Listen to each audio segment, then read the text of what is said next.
Gusto ko pong tumayo muna tayo lahat.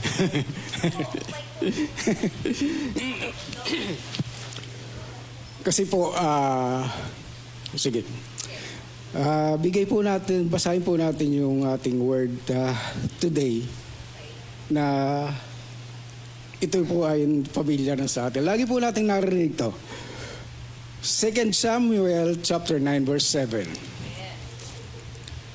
So David said to him, "Do not fear, for I will surely show you kindness for Jonathan your father's sake, and will restore to you all the land of Saul your grandfather, and you shall eat bread at my table continually." Praise the Lord. So you may be seated.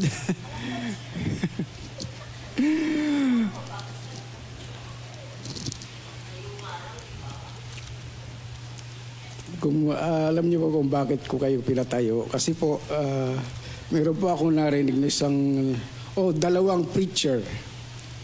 Sabi nila, sa courtroom daw po, pagka binabasa yung hasakdal o kahit sa hearing, pinapatayo po lahat ng tao.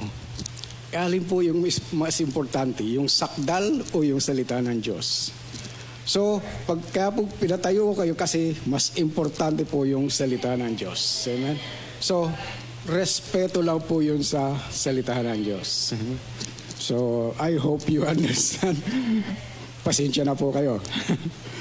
Hallelujah. So, 2 Samuel chapter 9 verse 7.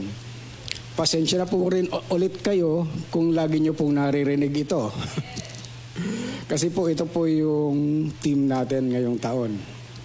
So, hindi naman po, alam niyo po, ang salita ng Diyos, hindi po ito nabawalan ng, palagi po itong merong may bibigay sa atin. Amen? Sino po ang mahilig magbasa ng mga libro na nobela or ano?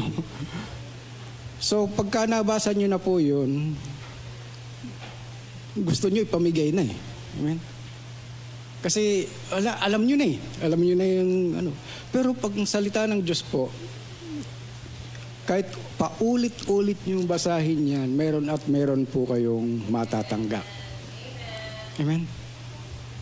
Ang Holy Spirit po, pag nasa inyo po, inihingi nyo po ang leading ng Holy Spirit, palagi po kayong merong makukuha sa salita ng Diyos. Amen? Ako po, dati, mahilig po ako magbasa ng comics. So, pagka may nakita po ako ng comics sa comic stands dati, nabasa ko na yan, alam ko na yan. So, hindi mo na bibigyan ng halaga. Pero po ang salita ng Diyos, huwag po kayo magsasawa na paulit-ulit kung paulit-ulit mang basahin. Amen. So, ito pong 2 Samuel chapter 9 verse 7, nag-share na po ako dito patungkol kay Mephibosheth saka yung kay David.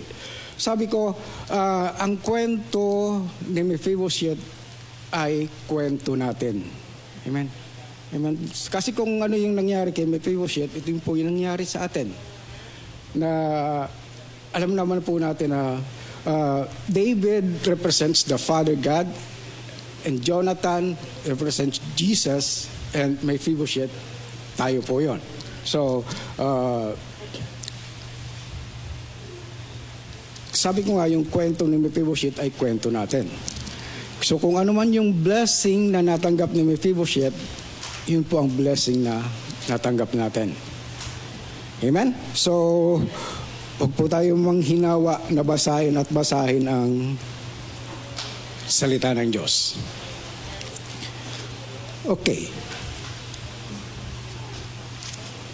Tingnan po natin. So David said to him, "Do not fear." So bibigyan ko muna ng din yung fear. Do not fear. Bakit sinabi ni David kay Mephibosheth, "Do not fear"? O may dahilan ba para matakot si Mephibosheth? Amen? So, may dahilan. Kasi Si Mephibosheth, nasa lahi siya ni Saul. Alam naman po natin na pagka ang isang hari ay na-dethrone sa kanyang kaharian, lahat ng kanyang mga kamag-anak ay kailangan umalis sa palasyo. Kasi pagka naabutan siya ng bagong hari, ipapapatay siya. So meron sigurong kaalaman si Mephibosheth patungkol dito. So kaya natatakot siya. Pero hindi niya alam na yung na kinatatakutan niya ay hinahanap siya para gawa ng kabutihan. So, ignorance. Amen. So, natatakot si Mephibosheth kasi hindi niya alam yung covenant ni David sa kanong kanyang tatay na si Jonathan. So, kung alam lang niya, hindi na siya magtatago, hindi na siya matatakot. So, ganun din po sa atin. Alam na po natin yung we're under the new covenant. Di ba, series ni Madam, New Covenant. Last Sunday nga, sabi niya, God is our Father. Amen? So, kung titinin po natin, napakabuting tatay ni Jonathan. Amen? Kasi wala pa man, hindi pa man nangyayari lahat, sinigurado na niya yung kalagayan ng kanyang lahi. Yung anak, yung magiging anak niya. So, mabuting tatay po si Jonathan. Amen? At ang tatay natin ay napakabuti. Amen? Amen? Secured na yung future natin. Secured na yung mga blessing natin. Amen? So, do not fear, sabi niya. Ano ba yung takot? What is fear? Saan ba nanggaling yung takot? Well, sabi na iba, takot lang, basta takot lang. Yung fear is a condition of the mind. Diba? Nasa mind yun. Diba? Na minsan may kinatatakutan ka pero wala naman pala. Hindi naman pala nakakatakot. Ako dati, nung maliliit pa kami, ayaw na ayaw ko dumarating yung buwan ng May. Kasi tag-ulan na yun. At pagka tag-ulan, bago umulan yan, andun yung kulog at kidlat. Takot ako sa kulog at kidlat. Kaya ayaw na ayaw ko dumarating yung May. Pero kailangan dumating eh. Kailangan. Mapipigilan mo ba yun? So, yun ang kinatatakutan ko dati. Pero, wala naman eh. Wala naman nangyayari. Nagaganap, pero wala naman nangyayari sa'yo. Amen? So, ganun, si Mephibosheth, natatakot siya na baka patayin siya, o gawan siya ng masama ng bagong hari. Pero hindi niya alam na hinahanap siya para gawan siya ng kabutihan. Amen. So, fear is a condition of the mind. So, at saan ba nanggaling yung fear? Nanggaling po yung fear, human fear, is nanggaling po yun doon sa Garden of Eden. Amen. Nung si Adan at si Eva ay sumuway sa utos ng Panginoon. Sabi ni Lord, huwag kayong kakain ng bunga ng tree of the knowledge of good and evil. Pero kumain sila. Then one day, naglalakad ang Panginoon. Sabi, Adan, nasaan ka? Where are you? Sabi ni Adan, narinig po kita, Panginoon, kaya lang natakot ako, kaya nagtago ako. So, doon nanggaling yung takot. Amen. So, bakit siya natakot? Sabi niya, kasi naalaman niya nakahubad siya. Amen. Pero dati naman siya nakahubad. Amen.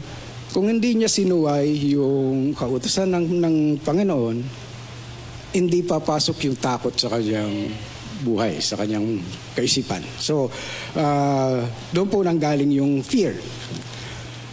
At mayroong dalawang fear sa Bible. Human fear and fear of the Lord. So, human fear nanggaling doon sa Garden of Eden nung human fear comes from separation of man from God. So, takot siya kasi wala na. Yung dating fellowship nila, wala na. So, nagkaroon ng takot. Pero yung fear of the Lord, nasa puso po natin yan. Amen. Sabi nga ni Madam, reverential fear. Amen. At sabi yung fear of the Lord daw is beneficial fear. Kasi doon sa Proverbs 1:7, sabi doon, the fear of the Lord is the beginning of wisdom. The fear of the Lord brings wisdom and life. Amen. So, beneficial fear. Samantalang yung human fear, bibigay ng takot, ng torment sa isip. So, meron pong gusto ko pong i-share sa inyo na yung napanood ko kay Gregory Dicao, yung 6 ways to cast out fear and live boldly. 6 ways. Number 1, meditate on the fact that God's word is true. Amen. Totoo po ang salita ng Diyos. Amen. John 17:17, sabi ni Jesus, sanctify them by your truth. Your word is truth. So, all fear is rooted in the core belief that God's word is not true. Example, Philippians 4:19, my God shall supply all your needs according to His riches and glory by Christ Jesus. Kapag ka nag-meditate ka, sinabi mo, hindi naman totoo yan eh. So, hindi mangyayari sa'yo. And 1 Peter 2:24, by His stripes you are healed. Pag di mo pinaniwalaan yun, hindi mangyayari sa'yo. So, meditate on the fact that God's word is true. Totoo po. Totoo ang salita ng Diyos.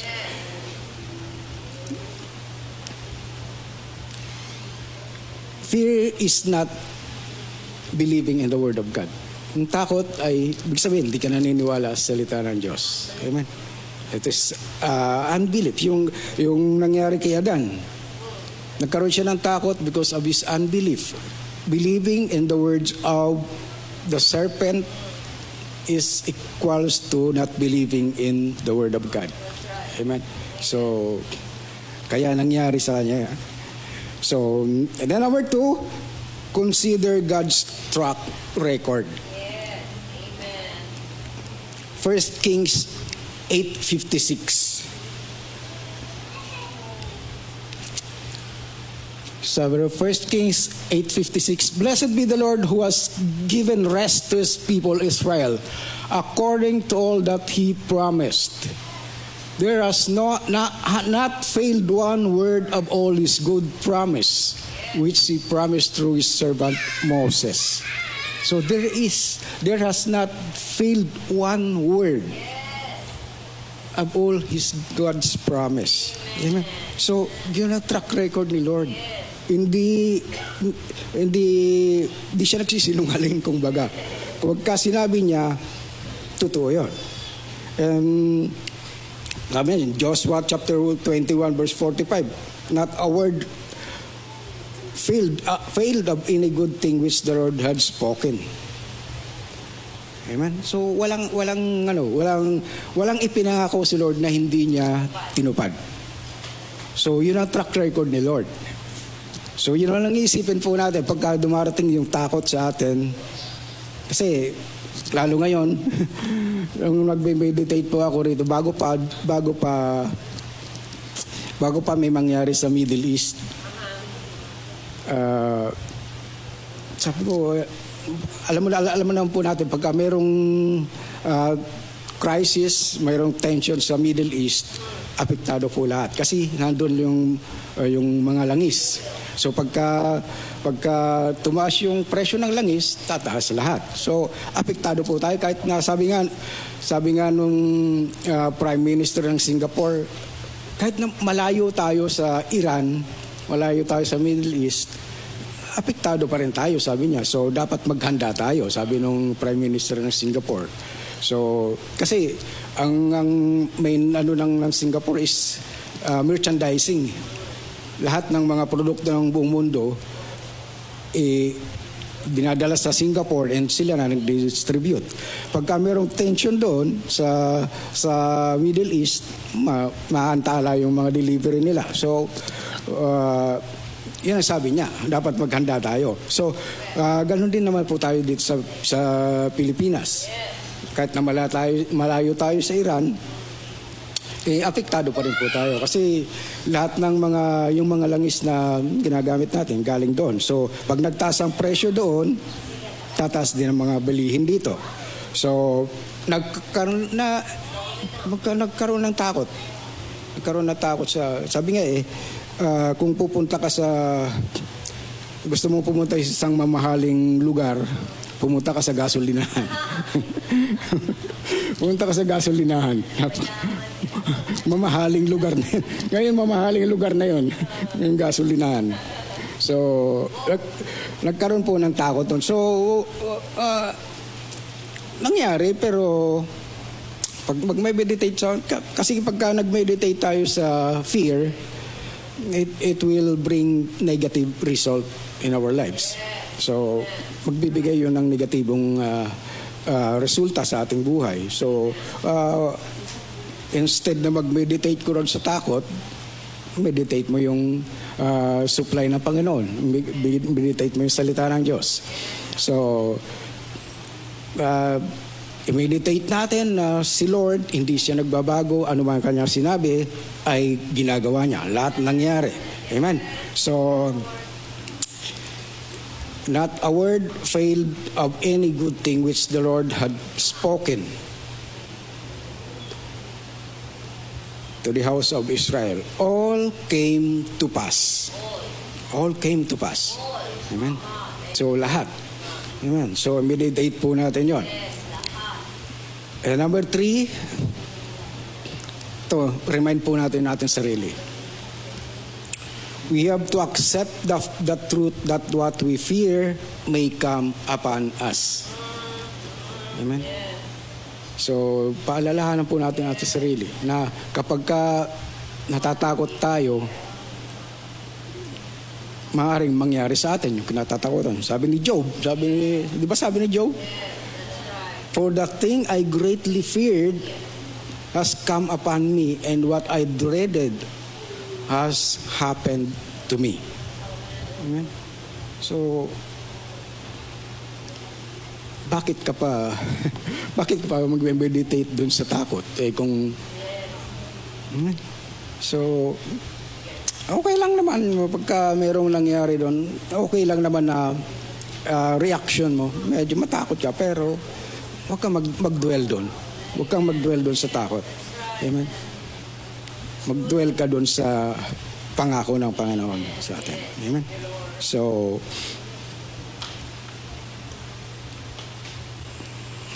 continually meditating on fear will bring negative result in your life. So, and number 4, ito po yung sabi ko nga, ito yung antidote. Kung meron pa, antidote ng fear. Perfect love casts out fear. Amen. 1 John 4:18, sabi niya, there's no fear in love, but perfect love casts out fear. So, sabi doon, kung yung mga natatakot ay wala silang perfect love. Amen. And that perfect love has nothing to do with our love for God. Only God can love us perfectly. Pagka sinabing perfect love, si Lord lang ang makakapagbigay nun. Amen. Hindi mo kayang magmahal ng perfect. Kasi ikaw mismo hindi ka perfect. Kasi hindi naman lahat ng oras yung mga kaibig-ibig tayo. Amen? Amen? So, perfect love casts out fear.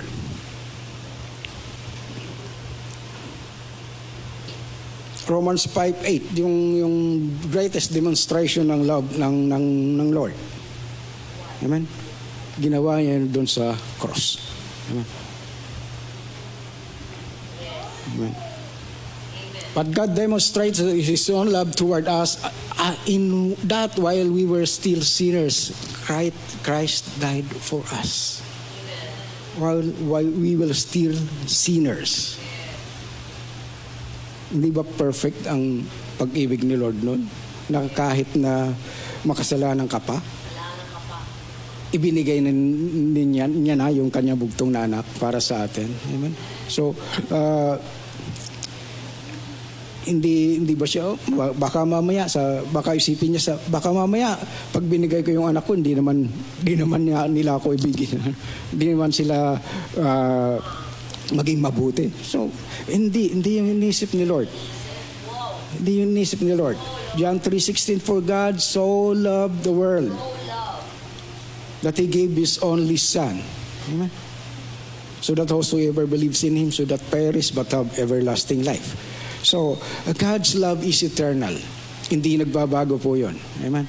So, magkamali ka man, hindi nagbabago ang pag-ibig ng Diyos. Sabi nga nung magkasala si Adan, hindi nabawasan yung pag-ibig ni Lord. Hindi nagbago yung pag-ibig ni Lord sa tao. Amen? Amen? So, huwag kang mag-alala. Pagka nagkakamali pa rin naman tayo, di ba? So, huwag kang mag-alala na baka magbago yung pag-ibig ni Lord sa akin. So, huwag kang matakot. So, ito yung, sabi ko nga, antidote ng fear, the perfect love of God. Sabi nga ni Pastor June, kung dumarang ka sa mga negatibong bagay, negatibong sitwasyon sa buhay mo, isipin mo lang na mahal ka ng Panginoon. Amen? Amen? So, at mawawala yung takot mo. Sabi nga, lagi nating narinig ito, God does not merely possess love, He Himself is love. And His love will never depart from us. Amen. So, alam na yun, number 4. Number 5, there is a promise from God's Word for every need that we will ever experience. Amen. There is a promise. So, sabi nga, yung promise ni Lord, napakarami. Napakaraming pangako ang Panginoon. So, kung ano man yung pangailangan mo, meron at merong pangako ang Panginoong Isus, Panginoong Diyos sa mga sitwasyon na kinakaharap mo. There is a corresponding promise for every need. Example, for protection. Psalm 91. Amen. Psalm 91, nandun yung protection. Nung COVID, yun yung lagi nating kino-confess. We are Psalm 91 equipped. Amen. Healing. 1 Peter 2:24. Then sa health, ito yung God's prescription. Basahin po natin sa Proverbs chapter 4, verse 20 hanggang 22. Proverbs 4:20 hanggang 22. My son, give attention to my words. Incline your ear to my sayings. Do not let them depart from your eyes. Keep them in the midst of your heart. For they are life to those who find them and health to all their flesh. Health. Sabi na iba, medicine.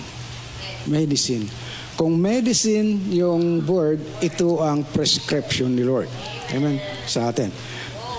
Kung, alam nagpa-check up po kayo sa doktor, tapos binigyan kayo ng reseta, binili nyo yung gamot na pinapabili, and then, inilagay nyo lang dun sa mesa nyo, tiningnan lang. Hindi, tapos, parang napapansin mo, hindi yata ako gumagaling. Hindi yata ako gumagaling. Lalo yata ako nangihina. Tapos, bumalik ka sa doktor. Siya tinanong ng doktor, iniinom mo ba yung gamot? Hindi. Hindi. Sabi, kaya naman pala hindi mo mapakinabangan kasi di mo naman iniinom. So, ganun din po salita ng Diyos. Ang daming word na binigay po sa atin. So, gamitin po natin. Huwag po tayong sabihin ko na yung maging tamad na makinig o magbasa o alamin yung mga salita ng Diyos, yung mga pangako ng Diyos sa atin. So, ito po yung prescription sa health natin. So marami po sa provision, sa supply, marami pong pangako ang Panginoon. So sabi ko nga, there is a corresponding promise for every need na mararanasan natin. So bigyan po natin ng halaga ang salita ng Diyos. Then number 6, God's presence is with us. Dwell on this fact. Dwell on this truth that God's presence is with you. Amen. Hindi ka iniiwanan, hindi ka pinababayaan ni Lord. So, sabi ko nga, nagkakaroon ng takot kasi pakiramdam mo, iniwan ka ng Lord. So, merong kasing merong fear of being alone. Merong fear na I don't want to be alone. Ayoko mag-isa. So, merong takot na ganun. So, sabi ko nga, yung pagka ikaw mag-isa, hindi ka po pwedeng masaya sa buhay pagka ikaw lang mag-isa. So, siyempre malungkot ka. At ang sabi ko, loneliness is not only found in being alone. Amen? It can only also be found in feeling that you are alone, in thinking that you are alone. Amen? Kala mo nag-iisa ka, pero kung tinanggap mo na si Lord, hindi ka nag-iisa. Kasama mo si Lord. So, maging aware ka sa presence ni Lord. So, marami kasing Kristiyano na iniintay nila na naghihintay sila ng kapangyarihan ng Lord na maranasan nila, na kumilos sa kanila. Amen. Miracle, power of God na iniintay nila. Pero nakalimutan nila na yung pinakamagandang miracle na nangyari sa kanila is the Lord is dwelling on the inside of them. Yung presensya ng Panginoon ang nasa kanila. Amen. So,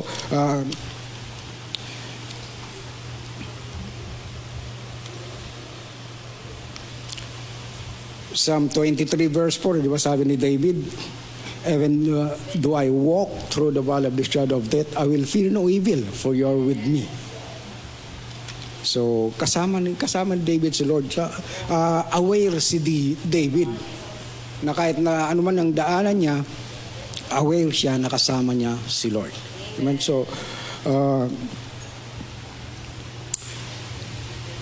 God's presence is with us. Amen. So, kung titingnan po natin sa Bible, pagka si Lord ay nagsabi ng do not fear or do not be afraid, meron laging kasunod. Amen.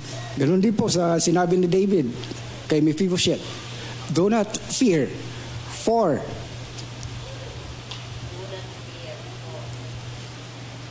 ibig sabihin, merong kasunod. Amen? Merong pangako na kasunod. Amen? So, tingnan po natin ito. Isaiah 41 verse 10. Isaiah 41 verse 10. Fear not. Sabi rito. For I am with you. Be not dismayed, for I am your God. I will strengthen you. Yes, I will help you. I will uphold you with my righteous right hand. Sabi niya, fear not, for I am with you. Verse 11, sabi niya, behold, all those who were incensed against you shall be ashamed and disgraced. They shall be as nothing. Amen. And those who strive with you shall perish. So sabi ni Lord, fear not. Kung natatakot ka, sabi rito, they shall be as nothing. Yung kinatatakutan mo, they shall be as nothing. So, nauuna kasi yung takot. And those who strive with you shall perish. Verse 12. You shall seek them and not find them. Those who contended with you, you shall seek them and not find them. Those who contended with you. Those who are against you shall be as nothing, as non-existent thing. Amen? So, verse 13. For I, the Lord your God, will hold your right hand, saying to you, fear not, I will help you. Amen. Fear not, for I will help you. Amen. Hawak-hawak ka ni Lord. Amen. So minsan sabi nung binasa natin, they shall be as nothing. Amen. Sabi ni Caleb sa ni Joshua, they are bread for us. Pero sabi nung 10, para lang tayong tipaklong sa paningin nila. So, nauuna kasi yung takot. Di ba sabi ni Rahab, sabi niya doon sa 2 spy, alam niyo ba na yung mga tao rito takot na takot sa inyo? Pero yung mga Israelites, takot na takot doon. Nagtatakutan sila. So, pagka pinairal po natin yung takot, minsan yung kinatatakutan natin, hindi naman talaga nakakatakot. Sabi, they shall be as nothing. Amen? Non-existent thing. Amen? They shall be as non-existent thing. Amen? So, huwag kang matakot. Amen. Sabi nga ni Lord, hawak-hawak kita eh. Hawak-hawak kita sa iyong kamay. So, hindi ikaw ang may hawak kay Lord. Ikaw ang hawak ni Lord. Kasi sabi nga narinig natin, pagka tayo ang may hawak, makakabitaw tayo. Pero pagka si Lord ang umawak sa iyo, hindi kanya bibitawan. Amen. So, sabi ni Lord kay Moses, sabi na, do not be afraid. Sabi ni Moses sa Exodus 14 verse 13,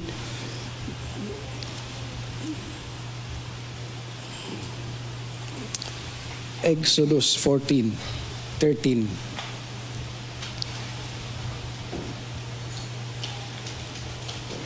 Okay. And Moses said to the people, do not be afraid. Stand still and see the salvation of the Lord, which he will accomplish for you today.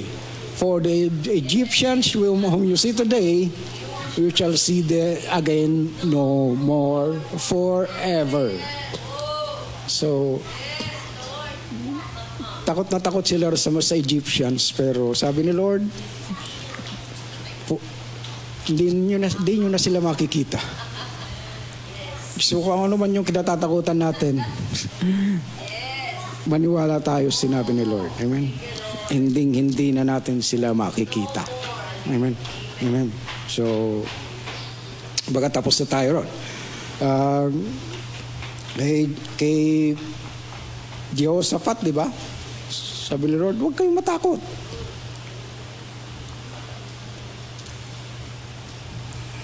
Sabi niya, for the battle is not yours. Amen? So, yung mga battle mo, pagkatiwala mo kay Lord yan. Sabi niya, so, sa'yo na yan, Lord. At siya magkikipaglaban para sa'yo. At pag si Lord nakipaglaban para sa'yo, sure kang panalo. Amen? Amen? Panalo ka talaga. Amen? So, yun po yung sinare ko lang sa inyo yung kay Gregory Dicao, yung 6 ways to how to cast out fear and live boldly. So, nalaman po natin na instead na matakot tayo, tiwala tayo sa Panginoon. Amen? So, balik po tayo. Balikan natin yung 2 Samuel. So, sabi ko kay Lord, sabi ko nga kanina, pagka si Lord nagsabi ng do not fear, do not be afraid, meron laging kasunod. So, sabi niya, do not fear, for I will surely show you kindness for Jonathan your father's sake. So, may tipo yung mga blessing na natanggap ni Mephibosheth. Kindness, restoration, and favor. Amen. Favor. So, sabi ni David, you shall eat bread at my table continually. Amen. So, pangako po ito ni Lord. Amen. Na hindi lang pangako niya kay Mephibosheth, pangako niya sa atin to. Yes. Sabi nga, nakapaloob po tayo sa New Covenant. Amen. Tayo po ay beneficiary ng covenant between the Father and Jesus. Yes. So tayo po ang beneficiary. So ang tanong ko, meron ka bang ginawa? Wala kang ginawa. Nag-partake ka lang. Ganun din po si Mephibosheth. Wala siyang ginawa, pero natanggap niya yung pagpapala. Amen. So, tingnan po natin do. Verse 9, sabi rito, and the king called Ziba, Saul's servant, and said to him, I have given to your master's son all that belonged to Saul and to all his house. So, sabi ni David, ibinigay ko na, binalik ko na. Pwedeng sabihin ni David, dahil ibinalik ko na yung mga lupain ninyo, sige, doon ka na. Doon ka na tumira. Pero hindi. Hindi. Sabi ni David, you shall eat bread at my table continually. Pwede naman niya sabihin yun, di ba? Total, nandun naman yun. Nandun na lahat. So, doon ka na, maghanap buhay ka na ng sarili mo. So, yan sabi ni Ziba, sa verse 11, sabi, then Ziba said to the king, according to all that my lord the king has commanded the servant, so will your servant do. As for Mephibosheth, said the king, he shall eat at my table like one of the king's son. Amen. From Lodebar, na isang mahirap na tao, napunta siya ron sa palasyo. At kasama siya na kumakain ng hari. At tinuring siyang bilang isang katulad ng isang anak. Amen. So, hindi ba favor yun? Amen. So sabi ko, ang story ni Mephibosheth ay story natin. Amen. So, hindi ba magandang kalagayan to? Amen. Amen. So, we shall eat at the king's table continually. Amen. Patuloy po tayong kakain ng mga pagpapala na inihanda na ni Lord sa atin. Amen.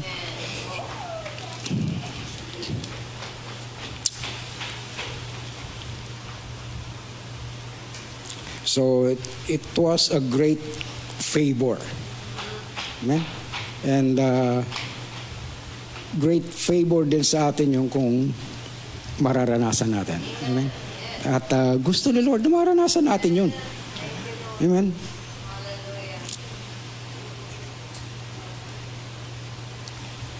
So it is also the same with us.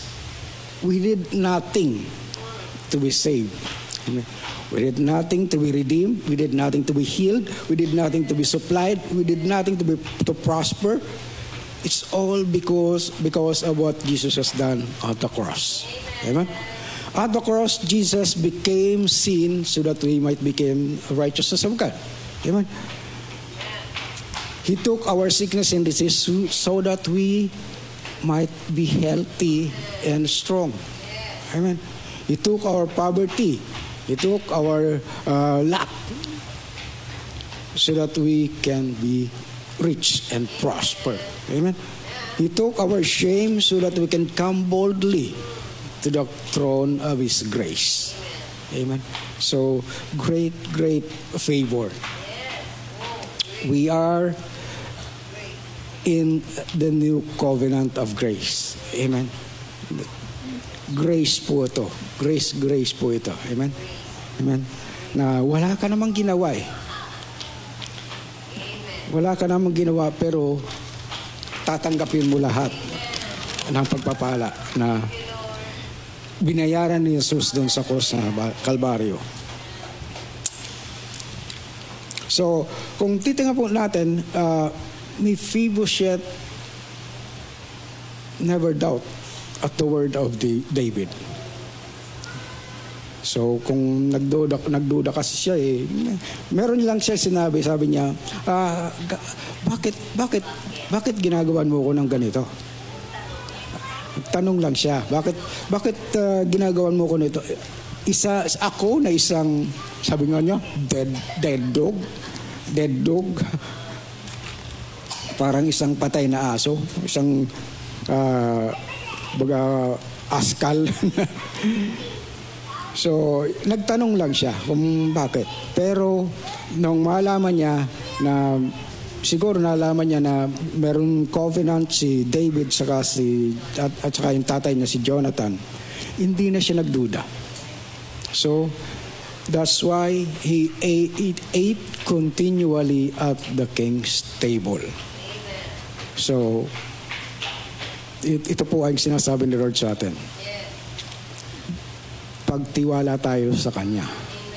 And you will eat at my table continually. So, nawala ba yung takot ni Mephibosheth? Nawala. Amen. Hindi na siya natakot. So, ikaw, dapat hindi ka na rin natakot. Hindi ka rin na nagde-dwell sa takot. Kasi, alam niyo po yung secret ng fear-free life? The presence of the Lord. Amen. The presence of the Lord is the secret to the fear-free life.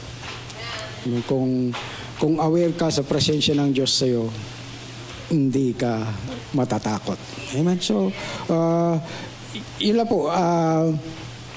lang po yung gusto kong sabi ko nga sa inyo, pagka binasa po natin ang salita ng Diyos, meron tayong matatanggap. Amen?